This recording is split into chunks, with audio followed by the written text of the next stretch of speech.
First, the bad news. SAP Business AI won't help you generate cubist versions of your family's holiday photos. But it will help you understand which supplier is best to help you roll out your plant-based packaging in Southeast Asia, or identify the training your junior project manager needs to rise up the ranks, and automate repetitive tasks while you focus on big innovations, so you can be ready for the next opportunity. Revolutionary technology, real-world results. That's SAP Business AI.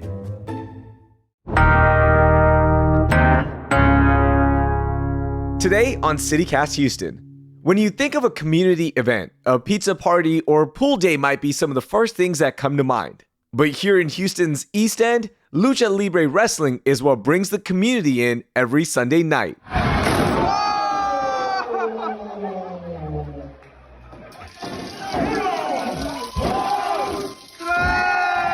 Joining me today is luchadore La Spooky to talk about how these weekly Lucha Libre wrestling shows have helped shape the community and give people a new outlook on the diverse East End area.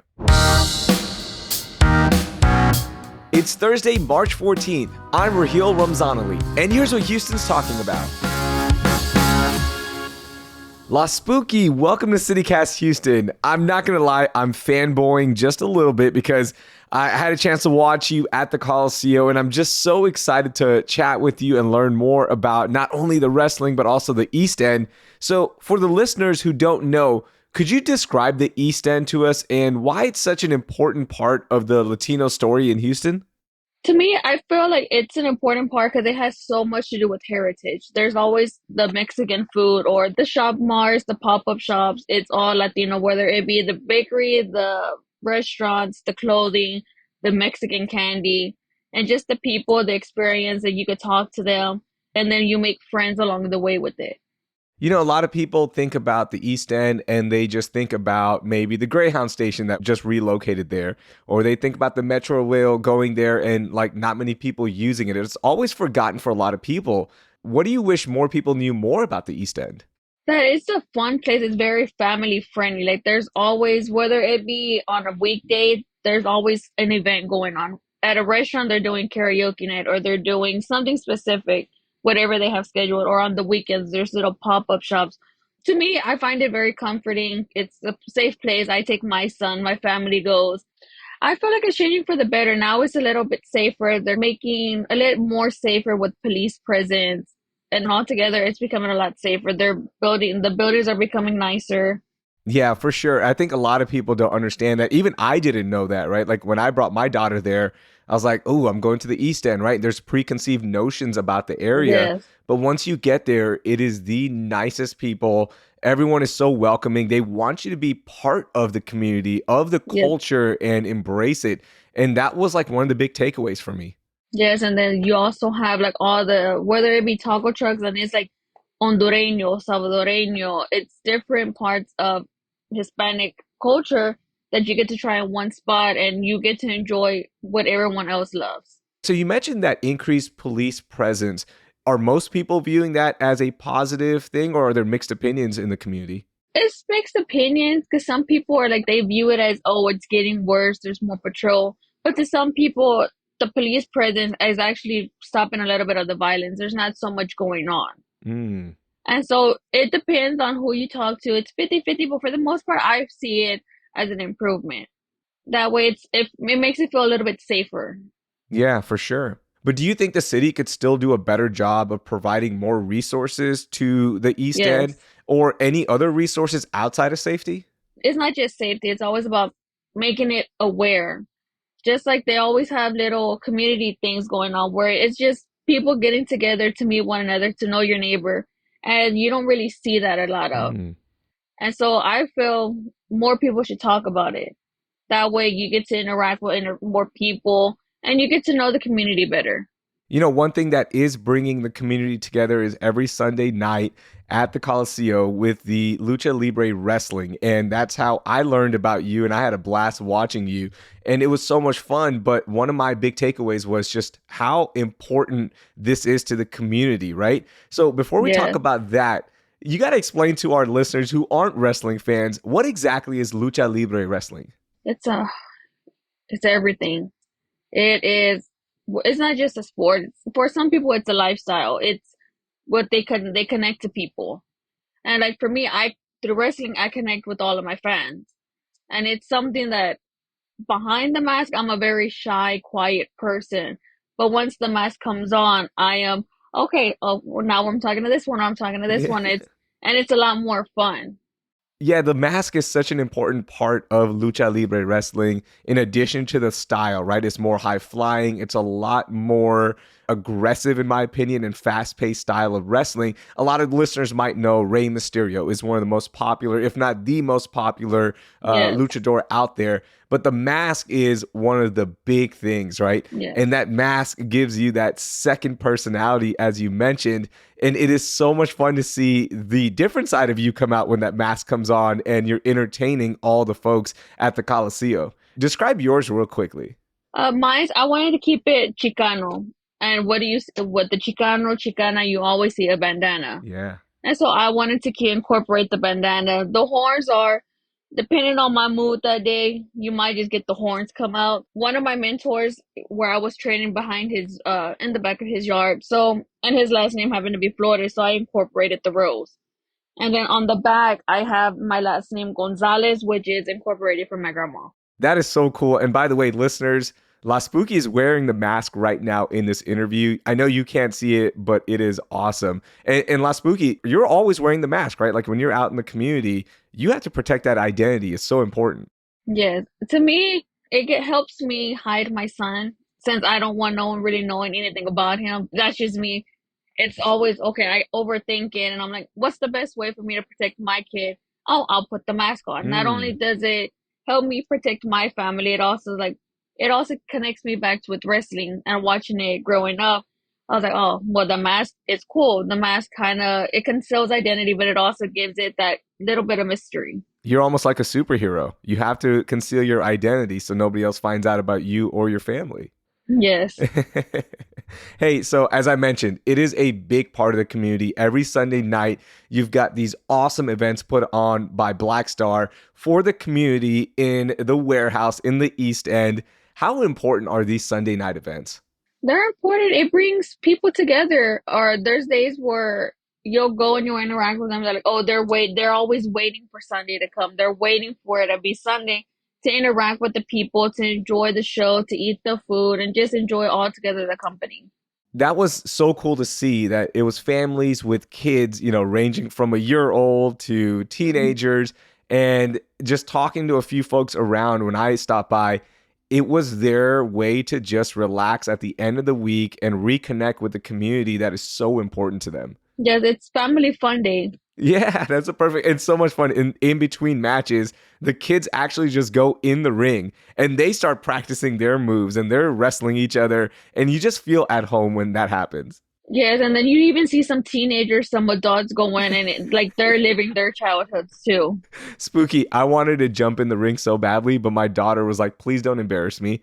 And I was like, no, I love going in the ring. I love it. It's like a part of what me and my daughter do now. We love watching wrestling. And I was like, go in there. Come on. I want to see you go in there and hit somebody with a tornado DDT, but she didn't want to do it. Or just going in the ring for the picture. It marks the night.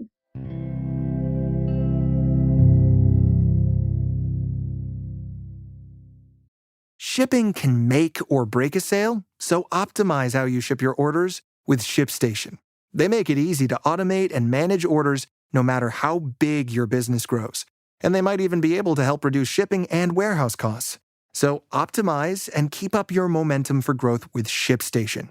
Sign up for your free 60-day trial now at ShipStation.com and use the code POD. That's ShipStation.com with the code POD. Does Monday at the office feel like a storm? Not with Microsoft Copilot. That feeling when Copilot gets everyone up to speed instantly? It's sunny again. When Copilot simplifies complex data so your teams can act, that sun's shining on a beach.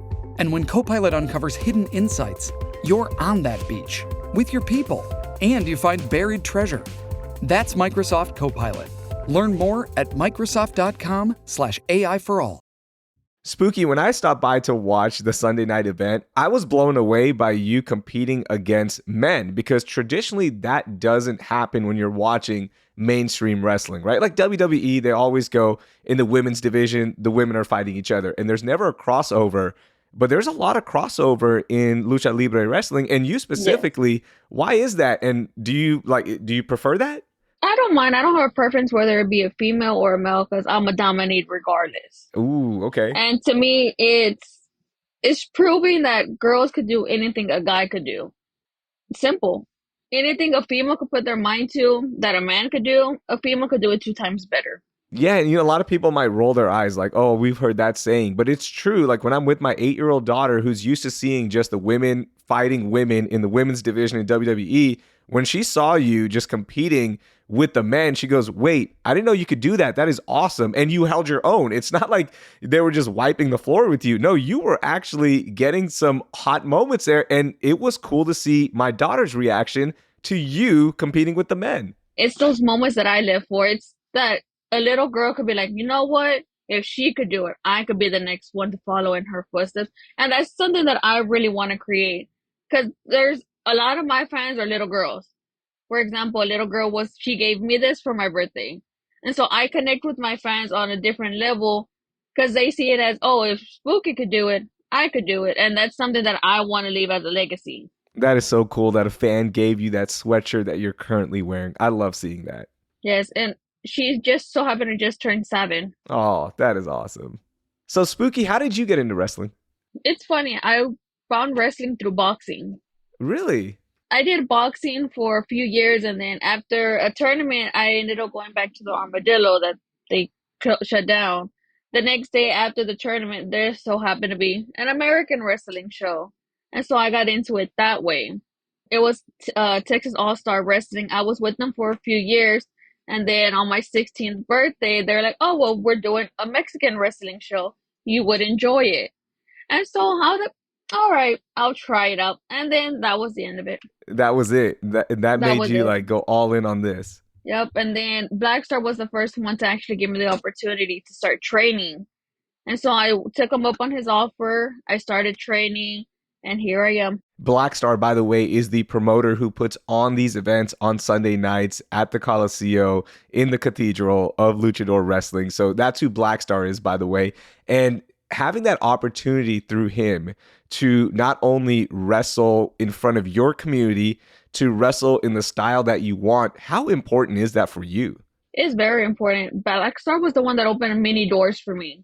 Because if it wasn't for him taking the chance on me, no one would know who La Spooky is.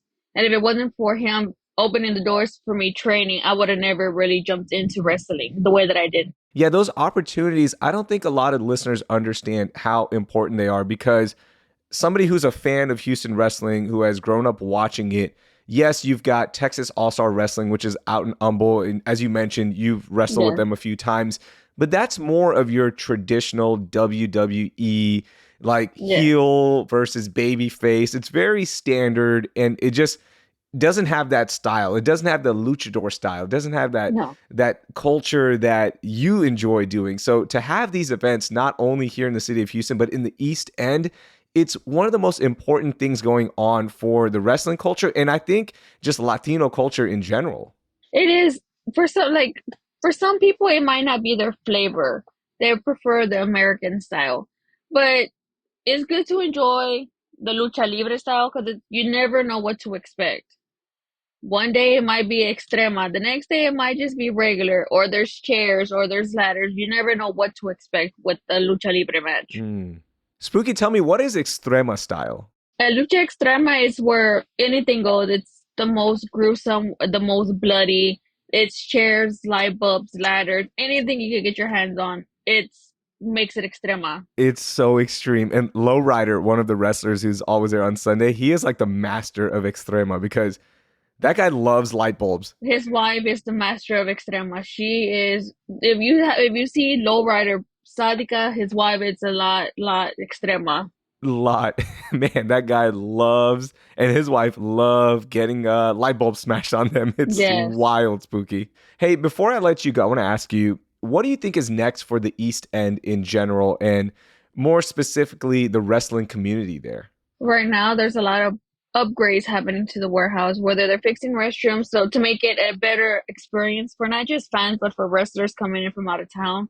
Not only is it the warehouse getting a little bit bigger, better, but it's also bringing in more people. You see people coming in from the Woodlands, you see people coming in from Humble, you see a lot of people coming in just to experience it, to enjoy it, to get a little bit of the culture. Yeah, and look, I'm one of those people. I came in from the Richmond area to come enjoy the culture, and I love seeing the upgrades that Black Star is doing to the warehouse, and all the wrestlers, like y'all are putting it on the line and putting on a great show. So I appreciate it. I think the listeners will have a great time every Sunday night. It's so much fun to see the entire community there. Spooky, thank you so much for joining us and sharing your knowledge about the East End and also about your wrestling career. Thank you.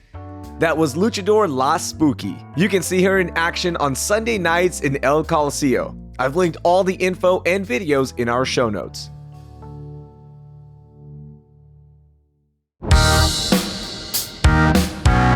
That will do it for today. Thank you for listening, and I hope you learned something new.